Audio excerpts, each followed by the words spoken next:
আচ্ছা দেখো আমরা এখন কি তোমরা শুনতে পাচ্ছ এবং স্লাইড দেখতে পাচ্ছ? হ্যাঁ স্যার। আচ্ছা দেখো আমরা আগের ক্লাসে আসলে জেড ট্রান্সফর্ম পড়তেছিলাম এবং আমরা আগের ক্লাসে দেখিয়েছিলাম যে কোনো একটা ফাংশনের কোনো একটা সিস্টেমের ট্রান্সফার ফাংশন যদি তুমি চিন্তা করো, সেটার জেড ট্রান্সফর্ম যেটা সেটা নর্মালি বা ইন জেনারেল বলতে পারো রেশনাল জেড ট্রান্সফর্ম হয়। কিভাবে হয় সেটা আমরা ম্যাথমেটিক্যালি দেখিয়েছিলাম। আর আরেক আমরা হচ্ছে যেহেতু রেশনাল জেড ট্রান্সফর্ম, সুতরাং একটা নিউমারেটর ফাংশন পলিনোমিয়াল থাকে আর একটা ডেনোমিনেটর পলিনোমিয়াল থাকে, এবং সেখান থেকে আমরা পোল এবং জিরোকে ডিফাইন করতে পারি কোনো একটা সিস্টেমের। আচ্ছা, এবং পোল এবং জিরোগুলো যদি আমি ডিটারমাইন করতে পারি তাহলে পোল জিরো ডায়াগ্রামও ড্র করতে পারি। পোল জিরো ডায়াগ্রাম ড্র করা আমরা শিখিয়েছিলাম, এবং অল্টারনেটিভলি আমরা বলেছিলাম যদি কোনো একটা সিস্টেমের পোল জিরো ডায়াগ্রাম থাকে তাহলে সেটা ট্রান্সফার ফাংশন আমরা ডিরাইভ করতে পারি। এতটুকু আমরা আগের ক্লাসে পড়েছিলাম। এখন এই পোল জিরোর উপর সিস্টেমের বিভিন্ন ক্যারেক্টারিস্টিক্স আমরা ধীরে ধীরে পড়বো আর কি। আজকে আমরা দেখতে চাচ্ছি causality and stability of LTI system, এই টপিকটা দেখতে চাচ্ছি। একটা সিস্টেম কজাল হবে, এই কজাল সিস্টেম বলতে কি বোঝো মনে আছে তোমাদের? কজাল সিস্টেম কাকে বলে? জি স্যার। কিরকম বলো দেখি।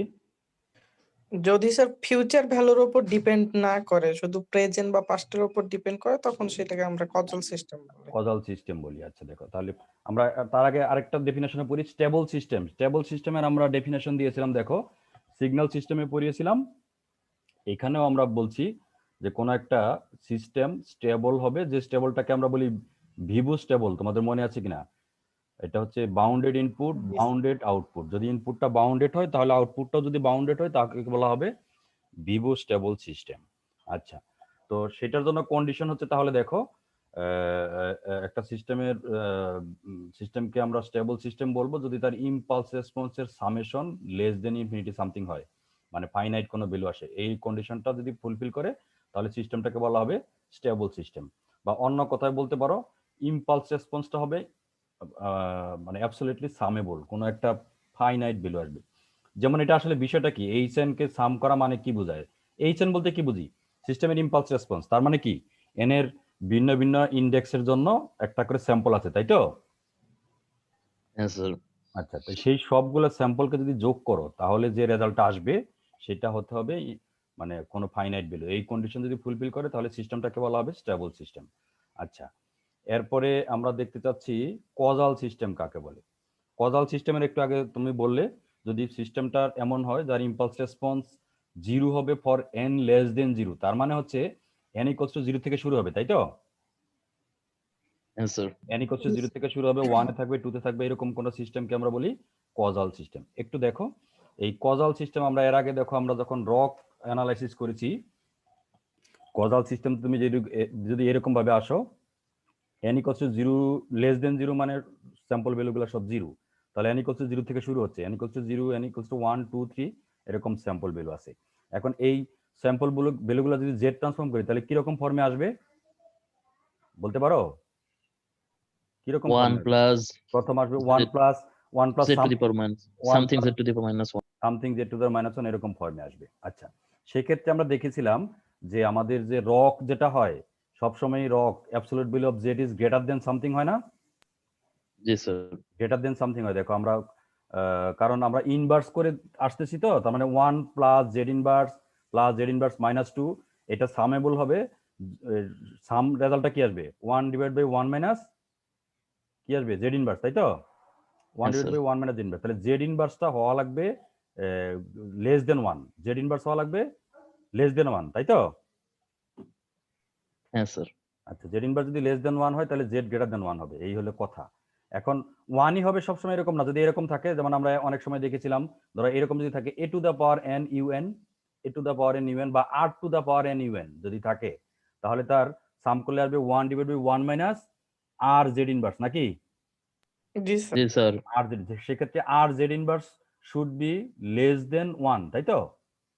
r জেড ইনভার্স যদি লেস দেন 1 হয় তাহলে জেডটা কি হবে? গ্রেটার দেন r, তাই তো?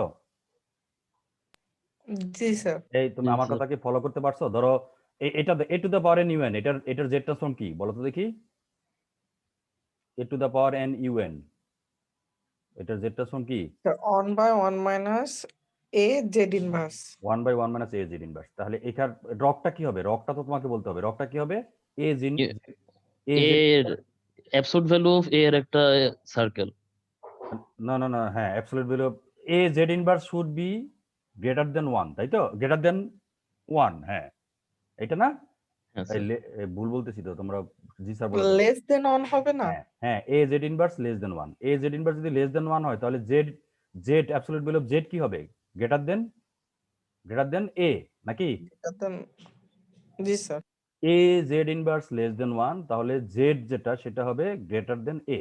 যদি ধরো সেটাকে, তার মানে কি, তোমার যদি রকটা ড্র করো, একটা এ রেডিয়াসের একটা সার্কেলের বাইরে হবে না রকটা? হ্যাঁ জি স্যার। স্যার। সেই কথাটাই আমরা বলতে চাচ্ছি। দেখো, অল্টারনেটিভলি আমরা বলতে পারি কজাল সিস্টেমের ক্ষেত্রে, if the system is causal, the ROC of H Z is the exterior of some circle of radius R. ধরো এখানে রেডিয়াসটাকে আর দ্বারা রিপ্রেজেন্ট করছি, একটু আগে যেটা বললাম এ, তার মানে তার রক হবে absolute value of Z is greater than R. তুমি কি এই কথাটা বুঝতে পারছো? জি স্যার। আচ্ছা। আর ফর স্টেবল সিস্টেম, একটা সিস্টেম যদি স্টেবল হতে হয়, the ROC of H Z must inside the unit circle. মানে একটা সিস্টেম স্টেবল হবে যদি তার রক সার্কেলের ভিতরে হয়। বুঝতে পারছো? মানে জেডটা হবে লেস দেন 1, এরকম কন্ডিশন। আচ্ছা, তাহলে এই দুইটাকে যদি আমি মানে কম্বাইন করি, তাহলে বলতে পারি কজাল এন্ড স্টেবল সিস্টেমের ক্ষেত্রে, কজালের ক্ষেত্রে তুমি দেখলা জেড হওয়া লাগবে 1 এর চাইতে বড়, তাহলে তোমার কন্ডিশনটা হচ্ছে জেড আর এর চাইতে বড়, আর মানে সাম রেডিয়াস। আচ্ছা, আর স্টেবল হতে গেলে সিস্টেমটার জেড হওয়া লাগবে ইনসাইড দ্য ইউনিট সার্কেল, তার মানে জেড এইখানে 1 হবে, এখানে একটু ভুল আছে। জেড জেড লেস দেন 1, বুঝতে পেরেছো? একটা ইউনিট সার্কেলের যদি ভিতরে রক মানে জেড গুলা থাকতে হয়, তাহলে রক হতে হবে জেড ইজ লেস দেন 1। তুমি কি আমার কথা বুঝতে পারলে? এই তোমরা কি আমার কথা শুনছো? জি স্যার। জি স্যার। তাহলে দুইটা কন্ডিশন আসলো। যদি একটা সিস্টেম স্টেবল হতে হয় তাহলে কি কি লাগবে, আর কজাল হতে গেলে কি লাগবে? কজাল হতে গেলে রক হওয়া লাগবে absolute value of Z is greater than R, যেখানে আর একটা সাম সার্কেল, তার মানে হচ্ছে রক যেটা সেটা হবে আর রেডিয়াস নিয়ে যদি একটা সার্কেল ড্র করো তার বাইরে। আচ্ছা, আর আর সিস্টেমটা যদি স্টেবল হতে হয় তাহলে absolute value of Z less than 1 হওয়া লাগবে, তার মানে ইউনিট সার্কেলের ভিতরে হতে হবে। আচ্ছা, তাহলে দুইটা কন্ডিশন আসলো। কজাল হতে গেলে একটা সাম রেডিয়াসের বাইরে হওয়া লাগবে, আর যদি স্টেবল হতে হয় 1 এর ভিতরে হওয়া লাগবে। তাহলে দুইটাকে যদি মার্জ করো তাহলে একটা সিস্টেম কখন স্টেবল হবে, কজাল সিস্টেম কখন স্টেবল হবে? যদি দুইটাই ফুলফিল করে, জেড হওয়া লাগবে আর এর চাইতে বড়, আবার জেডটা হওয়া লাগবে 1 এর চাইতে ছোট। তুমি কি আমার কথা বুঝতে পেরেছো? জি স্যার। আচ্ছা, তার মানে আলটিমেটলি যেটা হবে, একটা ইউনিট সার্কেল যদি ড্র করো, তার ভিতরে যদি আরেকটা ইউনিট সার্কেল ড্র করো, তুমি কি আমার কথা বুঝতে, একটা বড় ইউনিট সার্কেল ড্র করো যার রেডিয়াস হচ্ছে 1, তার ভিতরে আরেকটা ইউনিট সার্কেল ড্র করো যার রেডিয়াস হচ্ছে আর, ধরো সে আর হতে পারে 0.5। তাহলে এই যে 0.5 মানে এই কন্ডিশন কজালিটি এবং স্টেবিলিটি, এই কন্ডিশন কি অরিজিনকে ইনক্লুড করতেছে না করতেছে, কোনটা? স্যার আপনার কথা বুঝিনি, আরেকবার একটু বললে ভালো হতো। আচ্ছা, এই যে একটা সিস্টেম কজাল এবং স্টেবিলিটি হতে গেলে রকটা কি জিরোকে এনক্লোজ করবে, মানে জিরো ভ্যালুটাও ইনক্লুডেড হবে কি হবে না, এই হচ্ছে কথা। আর হবে না। হবে না, বুঝতে পারছো তো? জেডটা হওয়া লাগবে আর এর চাইতে বড় একটা সাম সার্কেল তার বাইরে, আর স্টেবল হতে গেলে আরেকটা সার্কেল যেটা রেডিয়াস হচ্ছে 1 তার ভিতরে, তাহলে আরটা হওয়া লাগবে 1 এর চাইতে ছোট, 1 এর চাইতে ছোট, এরকম যদি তার রক হয় তাহলে সেই সিস্টেমটাকে বলবো causal at the same time stable. এই তোমরা কি বুঝতে পারছো? এই রিলেটেড কোনো কোশ্চেন আছে? হ্যালো?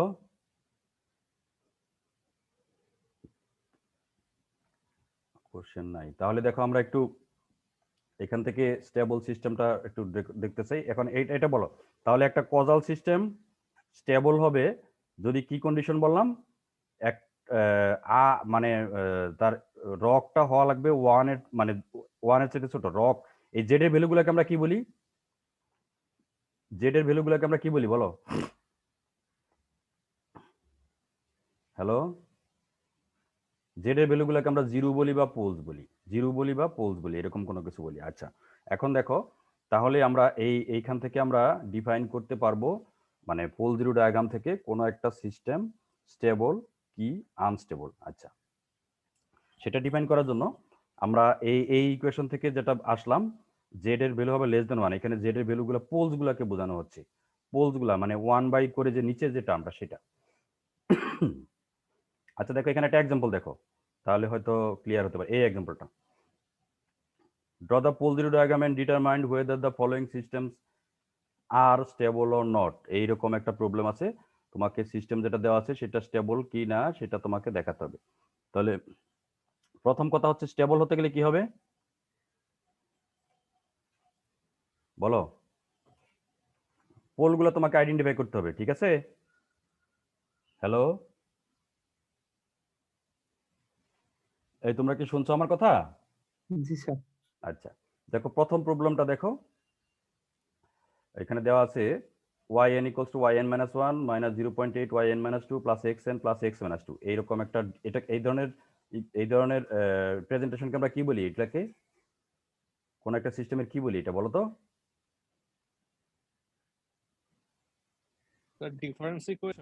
Difference equation. তাহলে তোমাকে বের করতে বলছে যে এই সিস্টেমটা স্টেবল কিনা, এটা তোমাকে ক্যালকুলেট করতে বলছে। আচ্ছা দেখো, তাহলে আমরা জেড ডোমেইনে অ্যানালাইসিস করব। এটাকে বোথ সাইডে যদি জেড ট্রান্সফর্ম করো, yn মাইনাস 1 হচ্ছে Z inverse yz minus 0.8 yn minus 2 হচ্ছে 0.8 Z to the power minus 2 yz plus xn হচ্ছে xn মাইনাস 2 হচ্ছে Z to the power minus 2 xz। এই জেড ট্রান্সফর্ম করা এগুলো তো বুঝো, যদি ডিলে থাকে একটা জেড ইনভার্স দ্বারা একটা করে মাল্টিপ্লাই হয়, তাই তো আমরা আগের ক্লাসে পড়েছিলাম নাকি? জি স্যার। আচ্ছা তাহলে এখান থেকে আমরা যদি এইচ জেড ক্যালকুলেট করতে চাই, এইচ জেড এর ডেফিনেশন কি? এইচ জেড হচ্ছে y Z by x z, নাকি? এর আগের ক্লাসে আমরা দেখিয়েছি মাত্র, দেখো এর আগের ক্লাসে আমরা এই বিষয় নিয়ে আলোচনা করেছি। এই তো এই যে এখান থেকে এইচ জেড তাহলে Y Z by x Z. আচ্ছা Y Z by x Z, তাই এটাকে একটু রিঅ্যারেঞ্জ করে লেখা যায় 1 plus Z inverse Z to the power minus 2 divide by 1 minus Z inverse plus 0.8 Z inverse minus 2। এইগুলা করতে পারবে না?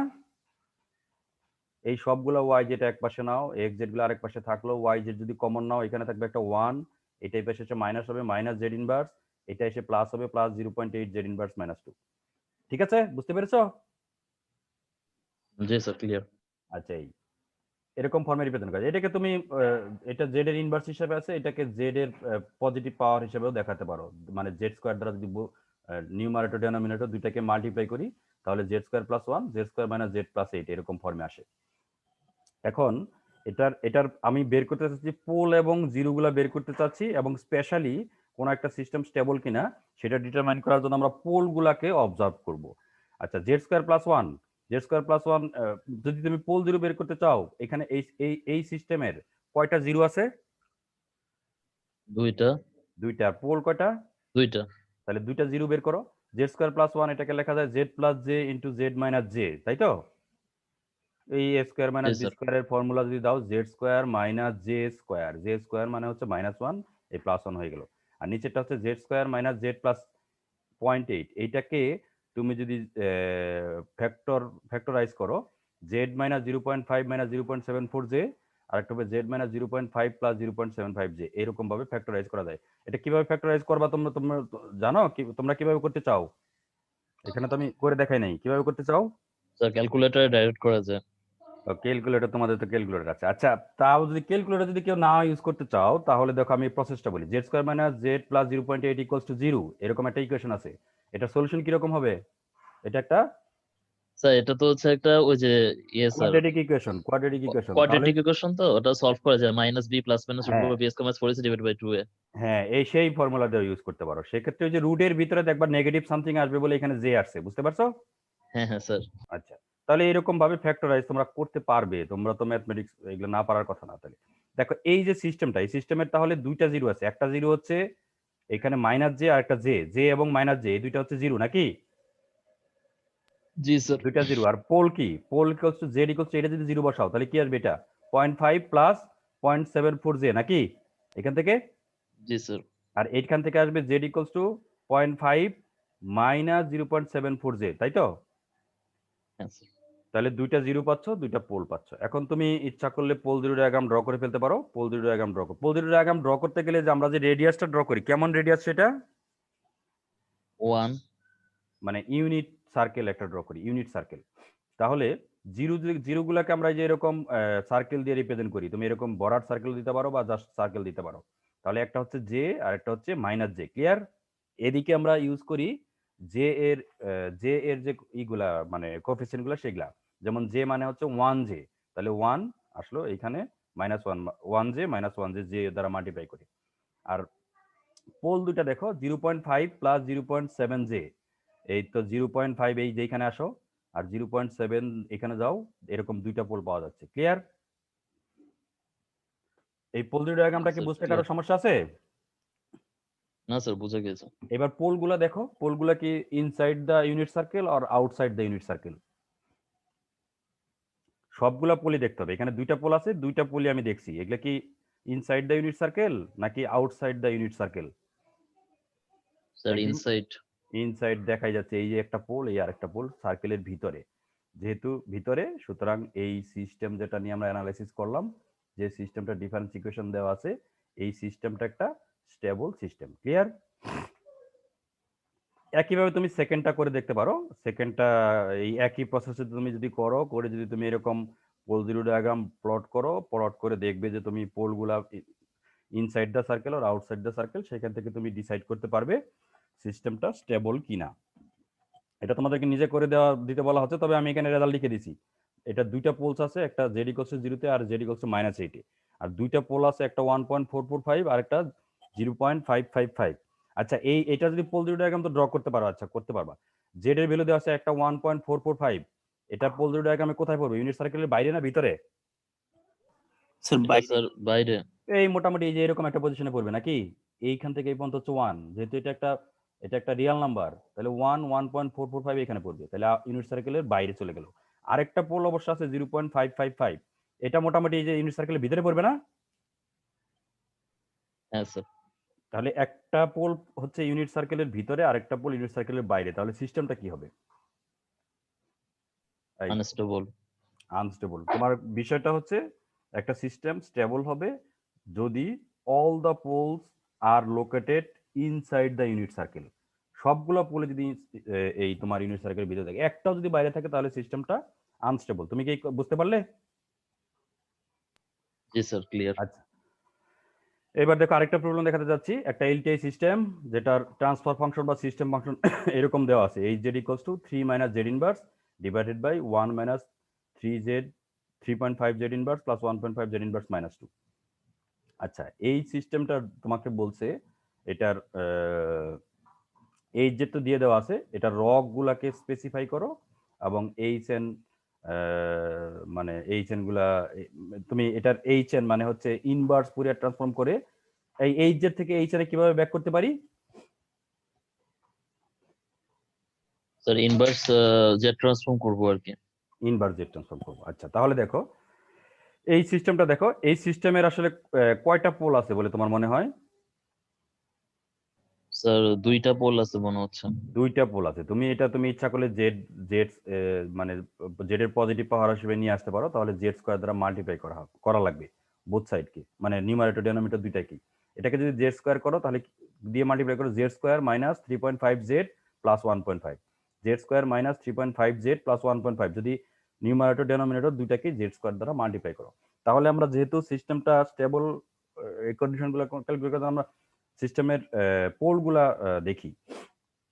তাহলে এই যে যেটা আসলে, যেটা এই যে বললাম, এই যে যেটা এটাকে যদি তুমি দুই ভাগে ভাগ করে ফেলো, তাহলে একটা পোল পাওয়া যাবে 0.5, আরেকটা হচ্ছে 3। ঠিক আছে, দেখো এটা জি স্যার। ফ্যাক্টরাইজ করছি। তুমি ইচ্ছা করলে অন্যভাবেও করতে পারো, যেভাবেই করো না কেন নিচের এইটাকে ফ্যাক্টরাইজ করতে হবে। যেমন এখান থেকে আসতেছে 1 minus half z inverse equals two, যদি 0 ধরো, জেড এর ভ্যালু আসবে 0.5 আর সেকেন্ড পার্টটা থাকবে জেড এর ভ্যালু আসবে 3। তাহলে এই সিস্টেমের পোল হচ্ছে দুইটা, একটা 0.5 আর একটা হচ্ছে জেড ইকুয়ালস টু 3। আচ্ছা, এবার দেখো তোমাকে বলছে যদি সিস্টেমটা স্টেবল হয়, তোমাকে এইচএনটা ক্যালকুলেট করতে বলছে বিভিন্ন কন্ডিশন। একটা স্টেবল হলে যদি সিস্টেমটা কজাল হয় আর সিস্টেমটা অ্যান্টি কজাল হয়। আচ্ছা দেখো, প্রথম কন্ডিশনে দেখো, যদি সিস্টেমটা স্টেবল হয়, স্টেবল হওয়ার কন্ডিশন কি? এই একটা সিস্টেম কখন স্টেবল হবে?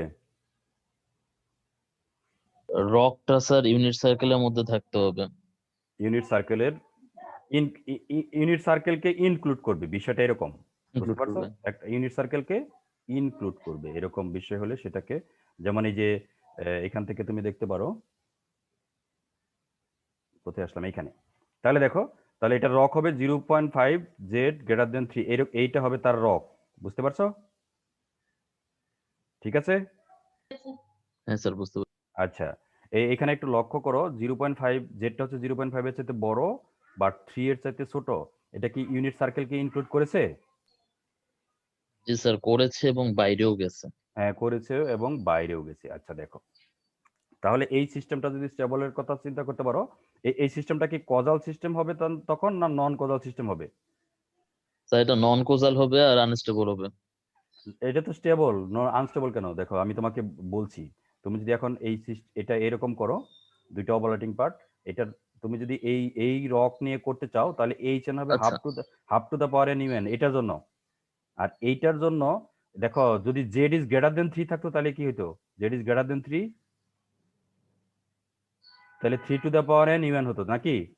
হ্যাঁ স্যার। এইখানে 2 আছে, এই 2টাকে কনস্ট্যান্ট হিসেবে এই 2টা ইউজ করছি। যদি হতো z is greater than 3, z is greater than 3, তাহলে হতো 3 to the power N U n নাকি? হ্যাঁ স্যার বুঝতে আর পারছি। এটার রক হচ্ছে z is less than 3, z is less than 3 জন্য দেখো আগে আমরা প্রবলেম করেছি, সেটাই যে এরকম আসে, ইউ মাইনাস এন মাইনাস 1 এরকম ফর্মে আসে।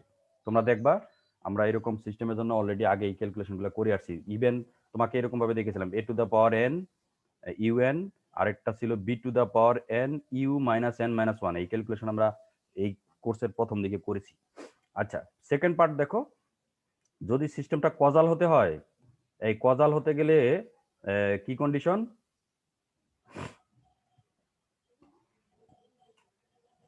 এখানে দুইটা পোল আছে, একটা Z 0.5, Z equal to 0.3। Causal হওয়ার কন্ডিশনটা হচ্ছে, মানে এই যে তোমার পোল দুইটা আছে, এই আউটার মোস্ট পোলেরও বাইরে হবে তার ROC, clear? Outer most pole মানে একটা হচ্ছে 0.5 আর একটা হচ্ছে 3, তাহলে রক কোথা থেকে শুরু হবে?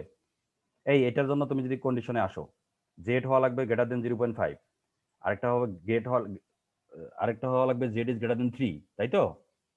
যদি কজাল হয়, হ্যাঁ স্যার তাহলে তো আলটিমেটলি এটা আলটিমেটলি কি জেড ইজ গ্রেটার দেন 3।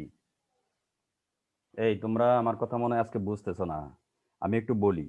আমরা এর আগের স্লাইডগুলোতে যখন কজাল সিস্টেমে, মানে আমরা যখন এরকম রক ডিফাইন করেছিলাম, এখানে পোল হিসেবে দেখাচ্ছি শুধু এতটুকু ডিফারেন্স। এটার পোল ইকুয়ালস টু Z.05 মানে হচ্ছে যে রকটা হচ্ছে জেড ইজ গ্রেটার দেন 0.5, আরেকটা হচ্ছে জেড ইজ গ্রেটার দেন 3। আচ্ছা আচ্ছা, এখন আসো, যদি কজাল হতে হয়, তাহলে যদি দুইটা পার্ট থাকে, দুইটা কন্ডিশনে রক আসে, তাহলে আমরা আলটিমেটলি রকটা কিভাবে ডিফাইন করি?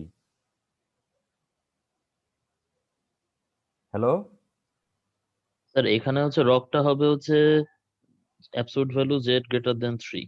এটা তো তুমি দেখে দেখে বলছো, আমি বলছি কিভাবে এটা সিলেক্ট করলাম। Z is greater then 0.5, Z is greater than 3, রকটা কিভাবে আসে? দুইটার মধ্যে ওভারল্যাপিং পার্ট যেটা, সেটা না? জি স্যার কমন পার্টটা তো এটা তো আসলে 0.5 এর চেয়ে বড় স্যার, এটা হ্যাঁ, 3 এর চেয়ে বড়, তাহলে 0.5 এর চেয়ে বড়টাই তো ওভারঅল হওয়ার কথা। কেন 0.5 এর চেয়ে বড় কি Z Z greater than 3 cover করে? তুমি যদি দুইটা, এটার জন্য ও আচ্ছা হ্যাঁ স্যার না কভার করে না, বুঝতে পেরেছি স্যার। দুইটা সার্কেল যদি ড্র করো, একটা 0.5 রেডিয়াস নিয়ে তার বাইরে, আরেকটা হচ্ছে 3 রেডিয়াস নিয়ে তারও বাইরে, তাহলে কি এই 3 হ্যাঁ স্যার। এর বাইরে দুইটাই কভার করে, তাই তো? হ্যাঁ হ্যাঁ স্যার বুঝতে পেরেছি, ঠিক আছে। সেখান থেকে এটা আসলো, তাহলে এই ক্ষেত্রে সিস্টেমটা কি স্টেবল হবে? না স্যার স্টেবল হবে না। স্টেবল হওয়ার কি কন্ডিশন? স্টেবল হতে হলে স্যার যে 0.5 আর জেড এর ইয়ে হতে হবে, মানে 0.5 থেকে মানে জেড এর 3 এর মধ্যে হতে হবে। হ্যাঁ 0.5 থেকে 3 এর মধ্যে হতে পারে, অথবা মানে সার্কেলের ভিতরে পার্ট থাকতে হবে, ক্লিয়ার, জিরোটা বাদ দিয়ে, হ্যাঁ বুঝতে স্যার। পারছো? যদি এমন হয়, ধরো আমি একটা সার্কেল ড্র করলাম 0.1 রেডিয়াস নিয়ে, আরেকটা সার্কেল হতে পারে 0.5 রেডিয়াস নিয়ে বা 5 রেডিয়াস নিয়ে, তাহলে 0.1 থেকে 5 এই পার্টটুকু, 0.1 থেকে 1 এই পার্টটুকু সার্কেলের ইউনিট সার্কেলের ভিতরে বললো না? হ্যাঁ স্যার। তাহলে হ্যাঁ, সেই জন্য তখন স্টেবল হবে। কিন্তু সেন্টারটা কি সেন্টারটা কি তখন রকের ভিতরে পড়বে? না স্যার। না, কারণ ওই যে পয়েন্ট 1 নিয়ে যদি তুমি সার্কেল ড্র করো তার বাইরে, সেই জন্য। আচ্ছা, তাহলে দেখো এই কন্ডিশনে যদি আসো rock should be greater than 3, সেক্ষেত্রে তোমার সিস্টেমটা হবে আনস্টেবল এবং তার ইম্পালস রেসপন্স হবে এই যে এটাকে জাস্ট ইনভার্স করছে। এটাকে ইনভার্স করলে কি আসে? Half to the power N u n, তাই তো? এই যে half to the power N u n. আর এই পার্টটাকে ইনভার্স করলে কি আসে? 3 to the power N u n, আর 2 আছে একটা, 2 আসলো। শুধুমাত্র এখানে একটু লক্ষ্য করো, যদি অ্যান্টি কজাল হয় তাহলে এই যে এরকম ভাবে আসে u minus N minus one, এইরকম ফর্মে। থার্ড পার্টটা দেখো, if the system is anticausal হবে কোন কন্ডিশনে? জেড ইজ গ্রেটার, তুমি একটা পার্টিকুলার কন্ডিশন চিন্তা করো, Z is greater than 3, z is greater than 3, এটা কি কজাল সিস্টেম না অ্যান্টি কজাল সিস্টেমের রক?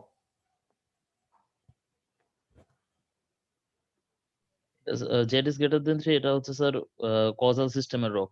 কজাল সিস্টেমের রক। আচ্ছা, আরেকটা এখন তাহলে আমি anti causal system Z is less than 3 একটা কন্ডিশনে আসতে পারো, যেহেতু anti causal, Z is less than 3। এই কজাল সিস্টেমের জন্য Z is greater then 5, Z is greater than 3, তাহলে দুইটার মধ্যে ওভারল্যাপিং পার্ট যেটা, সেটা কি? Z is greater than 3।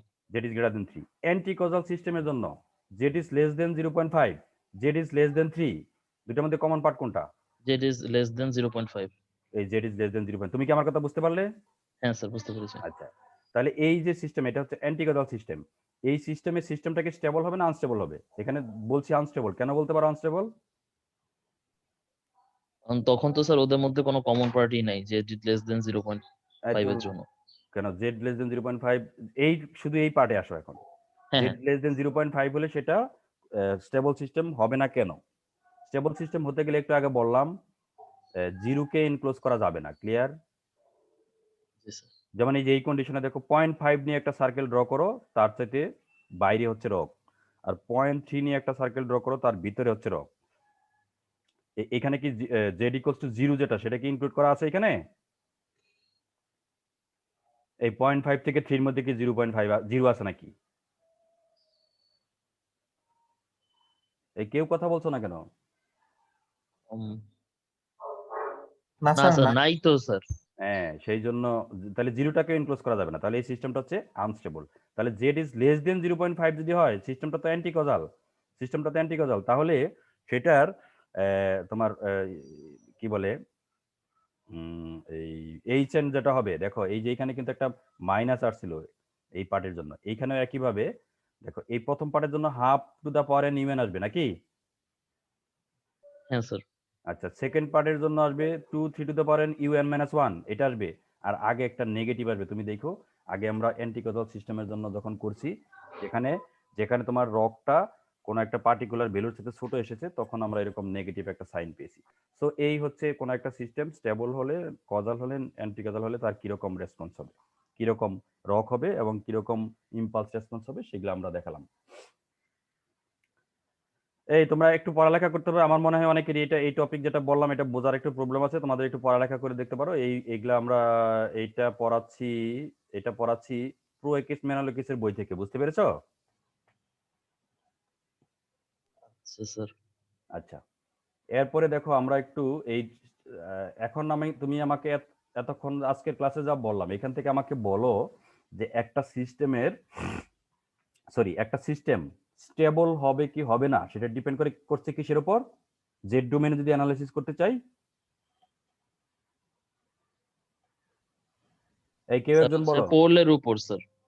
মানে পোলের উপর কি? পোলের উপর ভিত্তি করে স্যার আমরা ওই যে ইয়েটা যেটা করলাম স্যার, রক কি ডিফাইন করলাম স্যার। কোন ভিত্তি করে সেটা বলো না ভালো করে। স্যার সেটা ওই যে ইউনিট সার্কেল কে ইনক্লুড করতেছে নাকি করতেছে না, বাট হ্যাঁ। জিরো আবার বাদ দেওয়া লাগবে। আচ্ছা, ইউনিট সার্কেলকে ইনক্লুড করছে কি করছে না, এইভাবে তুমি তাহলে বলতে পারো। হ্যাঁ, তাহলে কি হবে? তাহলে আলটিমেটলি একটা সিস্টেম স্টেবল হবে যদি তার পোলগুলা ইউনিট সার্কেলের ভিতরে থাকে, নাকি? জি স্যার। তার মানে absolute value of Z less than 1, নাকি? হ্যাঁ স্যার, যদি ইউনিট সার্কেলের ভিতরে হয় তাহলে আচ্ছা, স্যার। যদি এমন সিচুয়েশন আসতো, ধরো এখানে কোনো ক্যালকুলেশন করে কোনো একটা রুট পেতে -1.2, কোনো একটা পোল যদি পেতে -1.2, তাহলে কি সিস্টেমটা স্টেবল হতো? না স্যার, ইউনিট সার্কেলের বাইরে চলে যেত, ওর তো ইউনিট সার্কেল। ইউনিট সার্কেলের বাইরে গেলে, ইউনিট সার্কেলের বাইরে মানে যেহেতু 1 রেডিয়াস নিয়ে একটা ইউনিট সার্কেল ড্র করেছি, রেডিয়াসটাকে তুমি এদিকে পজিটিভ ধরতে পারো রাইট সাইডে, লেফট সাইডে নেগেটিভ ধরতে পারো। এই জন্য আমরা বলছি অ্যাবসলিউট ভ্যালু অফ জেড যেটা সেটা হওয়া লাগবে 1। এই কন্ডিশনে তুমি যদি একটা সার্কেল ড্র করো সেটা হচ্ছে ইউনিট সার্কেল। ক্লিয়ার? তাহলে পজিটিভ হোক বা নেগেটিভ হোক, নেগেটিভ দিকে যদি 1 এর চাইতে ছোট হয় বা পজিটিভ দিকে যদি 1 এর চাইতে বড় হয় তাহলে সেটাকে বলবো আনস্টেবল সিস্টেম। তুমি কি আমার কথা বুঝতে পারলে? হ্যাঁ স্যার, বুঝতে পেরেছি। নেগেটিভ দিকে 1 এর চাইতে ছোট মানে কি? যদি 1 হয় 1 এর চাইতে ছোট, ধরো 1.2 1.5 এরকম। পজিটিভ দিকে 1 এর চাইতে বড়, অ্যাবসলিউট ভ্যালু নিয়ে করছি। আচ্ছা, তাহলে আমাদের একটা সিস্টেমের স্টেবিলিটি টেস্ট করতে গেলে আমাদের কি করতে হবে? এতক্ষণ যা পড়লাম তার থেকে কি করতে হবে বলো? যে আমাদের পোলগুলা হচ্ছে অবস্থানগুলো আর কি, পজিশনগুলো, যে ওটা আমার ইউনিট পোলগুলা সার্কেল। বের করতে হবে, পোলগুলা দেখতে হবে পোলগুলার অ্যাবসলিউট ভ্যালু 1 এর চাইতে বড় না ছোট। যদি অ্যাবসলিউট ভ্যালু 1 এর চাইতে ছোট হয় তাহলে ইউনিট সার্কেলের ভিতরেই তো পোলগুলা থাকবে নাকি? হ্যাঁ স্যার। আর যদি 1 এর চাইতে বড় হয় অ্যাবসলিউট ভ্যালু, সেটা হতে পারে পজিটিভ নেগেটিভ যেটাই হোক, যেমন হতে পারে 1.2 অথবা -1.2, তাহলে অ্যাবসলিউট ভ্যালু হচ্ছে 1.2, তাহলে 1 এর চাইতে বড়, সেই ক্ষেত্রে সিস্টেমটা হবে আনস্টেবল, তাই তো? হ্যাঁ স্যার। তাহলে একেবারে বেসিক কথাটা হচ্ছে যদি কোনো একটা সিস্টেমের ট্রান্সফার ফাংশন দেওয়া থাকে, এখান থেকে আসো, অথবা আরো আগে যেতে পারো, যদি কোনো একটা সিস্টেমের ডিফারেন্স ইকুয়েশন দেওয়া থাকে তাহলে সিস্টেমটা স্টেবল কি আনস্টেবল সেটা আমরা জেড ডোমেনে কিভাবে অ্যানালাইসিস করব? প্রথমে জেড ট্রান্সফর্ম করব বোথ সাইডে, করে আমরা ট্রান্সফার ফাংশন বের করব নাকি? হ্যাঁ স্যার।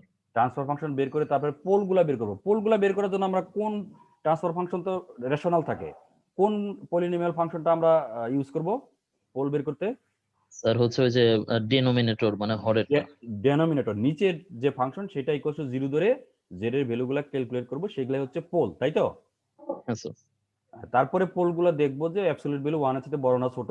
এই কথার মানে হচ্ছে যদি অ্যাবসলিউট ভ্যালু 1 এর চাইতে ছোট হয়, অ্যাবসলিউট ভ্যালু 1 এর চাইতে ছোট হয় তাহলে সেটা কি 0 ইউনিট সার্কেলের ভিতরে পড়বে, যদি 1 এর চাইতে বড় হয় ইউনিট সার্কেলের বাইরে যাবে, তাই তো? হ্যাঁ স্যার।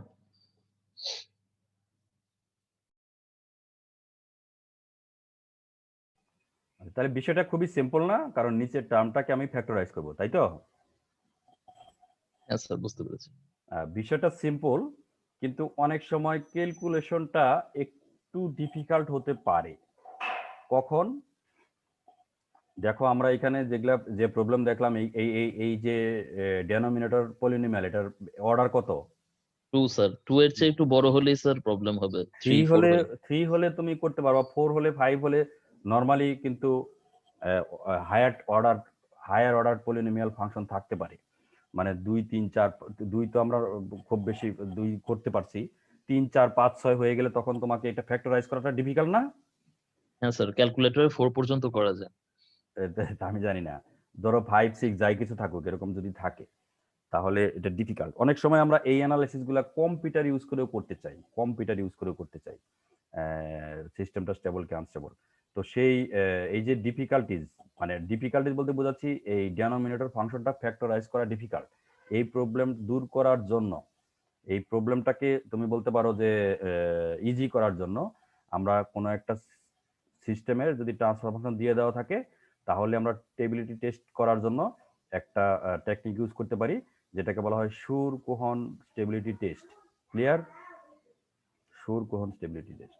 আরেকটা এরকম অনেকগুলা টেস্ট আছে, তুমি বই পুস্তক দেখলেই দেখবা অনেক টেস্ট আছে। তার মধ্যে আরেকটা টেস্টের নাম তোমাদেরকে বলছি, সেটার নাম হচ্ছে, এই আমরা লাপ্লাস ট্রান্সফর্মের ক্ষেত্রে সেই টেকনিকটা অ্যাপ্লাই করেছিলাম, বলতে পারো নামটা কি? হ্যাঁ রাউদিয়ান টেস্ট। হ্যাঁ, রাউদিয়ান অ্যারে করে যে আমরা করি, এটাকে বলা হয় রাউথ স্টেবিলিটি টেস্ট, সেটা দিয়েও করা যায়।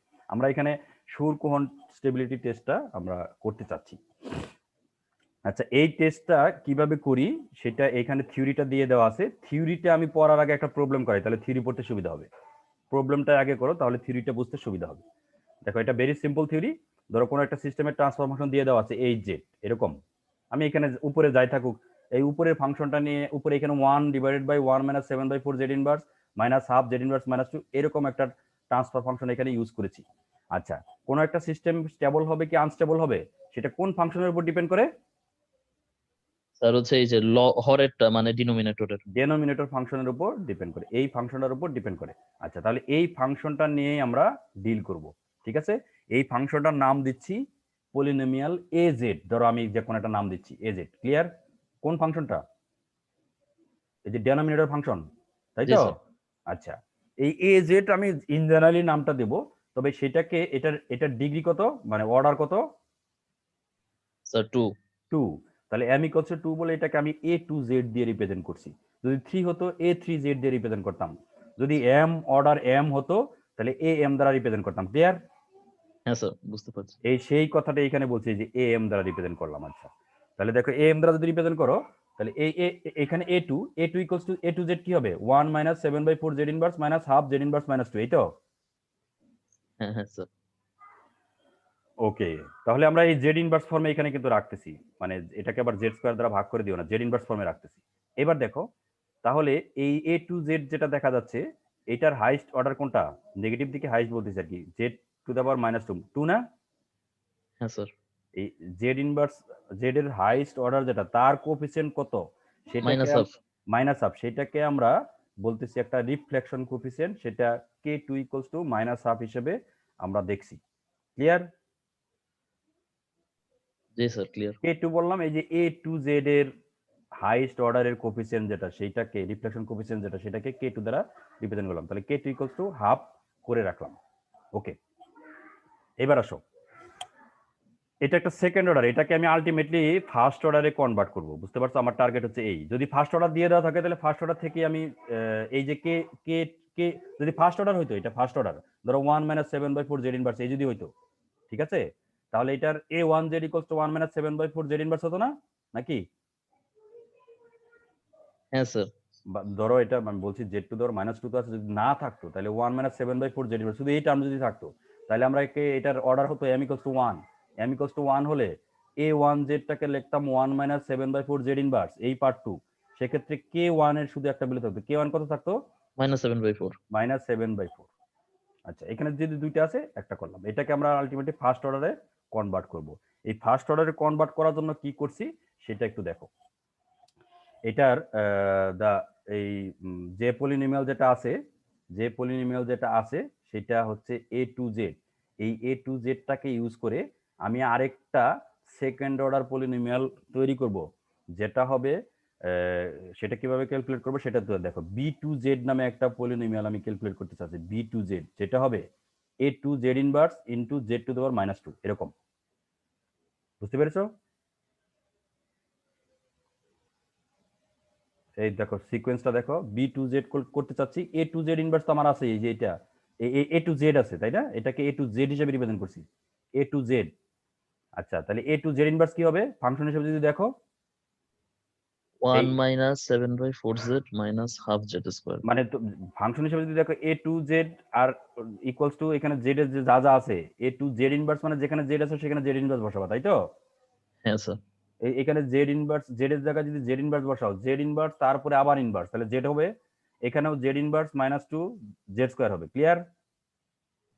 হ্যাঁ স্যার, ক্লিয়ার। তাহলে A two z inverse equals to এই যে এই পার্টটা কিভাবে আসলো? A two z inverse, z এর জায়গায় জেড ইনভার্স বসালাম, বসালে আসে 1 minus 7/4 z minus half z square, এই যে এই টার্মটা আসলো। তাকে মাল্টিপ্লাই করতে হবে কি দিয়ে? জেড টু দ্য পাওয়ার -2 দিয়ে। ক্লিয়ার? স্যার এখানে z⁻² দিয়ে গুণ করলো কেন? এই মানে এটা একটা টেকনিক আর কি, যে টেকনিক ইউজ করে আমরা এই স্টেবিলিটি টেস্টটা করতে পারি। তো জেড টু দেওয়ার -2 দ্বারা করলো, কারণ এই যে অর্ডারটা হচ্ছে এম, আমরা এখনো ডিল করতেছি আচ্ছা। সেকেন্ড অর্ডার নিয়ে, তাহলে অর্ডারটা হচ্ছে এম। যদি এমন হয়তো এখানে a3 চলে আসতো, ধরো এখানে আরেকটা টার্ম আসতো জেড টু দেওয়ার -3 দিয়ে, তাহলে এটাকে আমরা তখন কি দিয়ে ডিফাইন করতাম? a3 দিয়ে না, a3 দিয়ে নাকি?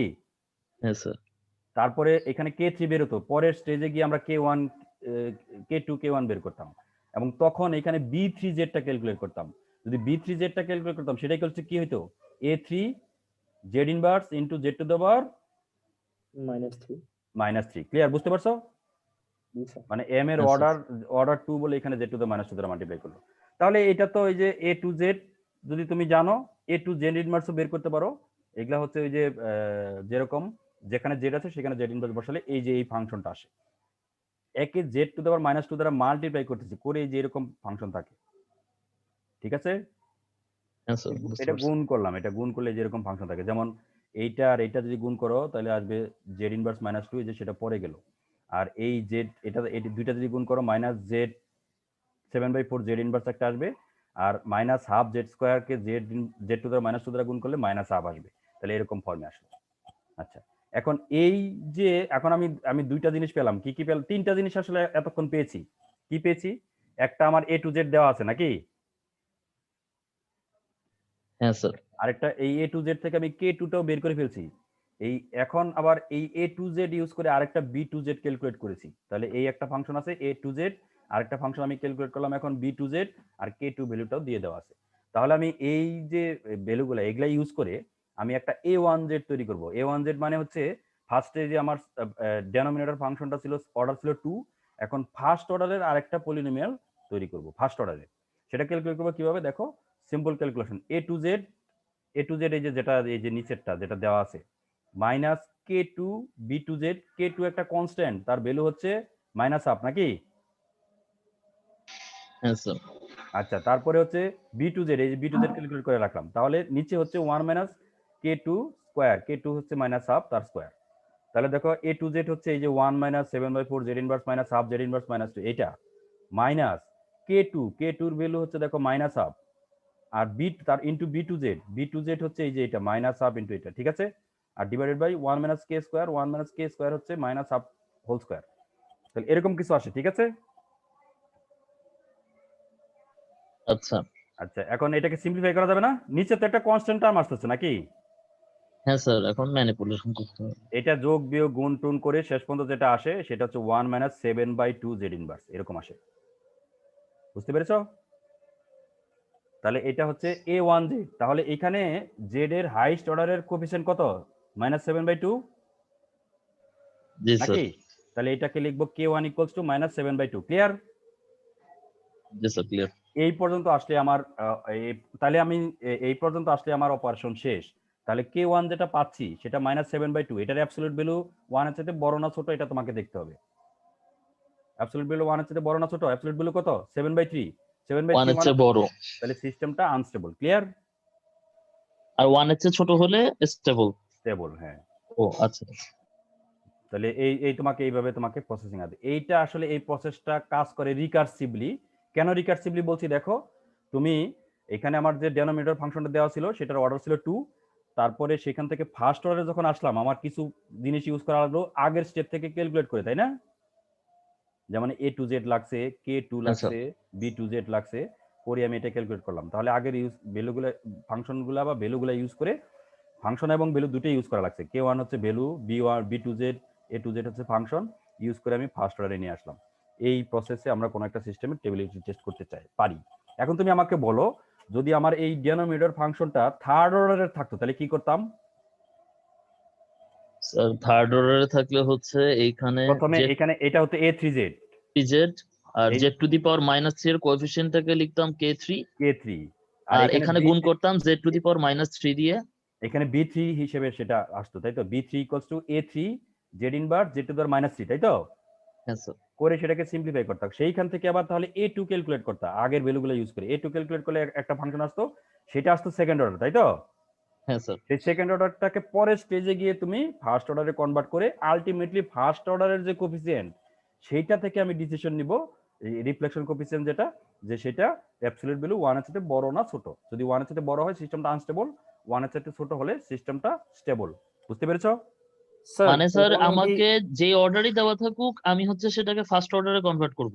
হ্যাঁ, ফার্স্ট অর্ডারে নিয়ে আসতে আচ্ছা হবে, যে অর্ডারে দেওয়া থাকুক। এইটারই স্যার। থিওরি। হ্যাঁ বলো। স্যার তখন কি A1 এর জায়গায় তো A2 বেরোবে তখন? কোথায় একটু তো বেরোতো? ওইখান থেকে কি আমরা K1 টা নেব? এই তুমি প্রথম স্টেজে যদি থার্ড স্টেজ হতো তাহলে প্রথম জি স্যার, জি স্যার। স্টেজে তুমি পেতা কে3। K3 এই সেকেন্ড স্টেজ অ্যানালাইসিস করে যেটা পাইতে সেটা কিরকম কত অর্ডারের ফাংশন হতো? Second order. সেকেন্ড অর্ডার, সেখান থেকে পেতে কে2। জি স্যার। তারপরে স্টেজে এসে তুমি এ1 যখন ক্যালকুলেট করতে তখন পেতে কে1। মানে তারপর আরো একটা স্টেজ ক্যালকুলেশন করার পরে A1 থেকে আমি K1 নেব না স্যার? হ্যাঁ, আরো আচ্ছা, একটা বুঝতে মানে পারছি। ডিপেন্ড করবে এইটার অর্ডার কত। এটার অর্ডার 2 মানে তুমি অর্ডার 2 থেকে মানে 1 3 অর্ডারের জন্য অর্ডার বলছি। 2 থেকে তুমি 1 এ যেতে পারলা পরের স্টেজেই। হুম, যদি 3 থাকতো 3 থেকে 2 তে যেতে হতো এই প্রসেসে। 2 থেকে তাহলে 2 তারপরে থেকে 1 আবার সেম প্রসেসে 1 আসতাম। আবার 4 যদি থাকতো একইভাবে 4 থেকে 3, 3 থেকে 2, 3 থেকে 1, আলটিমেটলি তারপর K1 এ গিয়ে তারপরে K1 বের করা লাগতো। ক্লিয়ার? জি স্যার, জি স্যার, বুঝতে এই পারছি। ম্যাথমেটিক্সটা এখানে দেওয়া আছে। পলিনোমিয়াল এজ এর ডিগ্রি m যদি থাকে সেটাকে এরকম আমরা ফর্মে রিপ্রেজেন্ট করতে পারি। দেখো একই কথা। এখানে দেওয়া আছে am k। am মানে তো কোনো coefficient z two the power minus k। দেখো একই কথা। এটা কোফিসিয়েন্ট, প্রথমটার পাওয়ার 0, পরেরটা z টু দি পাওয়ার -1, পরেরটা z টু দি পাওয়ার -2। তাহলে এখানে z এর পাওয়ার হিসেবে আসতেছে না? আর এগুলো হচ্ছে কোফিসিয়েন্ট, সেগুলোকে আমরা এরকম সাম ফর্মে রিপ্রেজেন্ট করতে পারি। তারপরে এইখান থেকে আমরা রিফ্লেকশন কোফিসিয়েন্ট ক্যালকুলেট করব km। km equals to amz।